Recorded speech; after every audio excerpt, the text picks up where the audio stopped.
أستاذ الكريم، الحقيقة التي ذكرتها حقيقة يعني هذا ليس فيها مراء، ولم يكن أحد في يوم من الأيام يعني تحدث عنها بالسلب، يعني بل هي بالإيجاب. أمر معروف، وعلماء التاريخ يعني يؤكدون هذا. وكل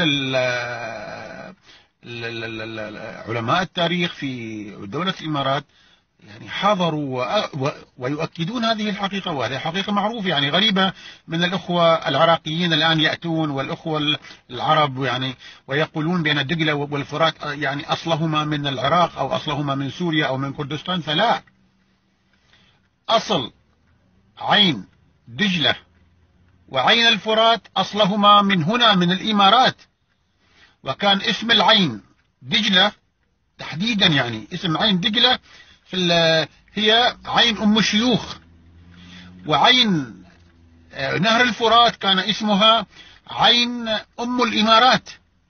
وهذا كان قبل 12 ألف سنة و9 أشهر، وربما يعني يخيبني تحديد الأيام، يعني ربما يعني و13 يوم بالضبط يعني.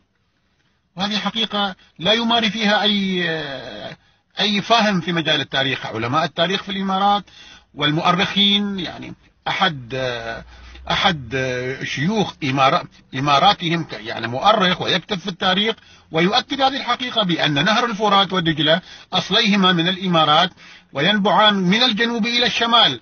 وذكروا في إحدى محاضراتهم وفي مجال علمهم في التاريخ بأن هذين النهرين كان يذهبان من الجنوب من أم الإمارات وأم الشيوخ، ويقطعان الأرض شمالا شمالا، ثم يصلان إلى الجبال، جبال كردستان وجبال تركيا، ويتجمعان هناك.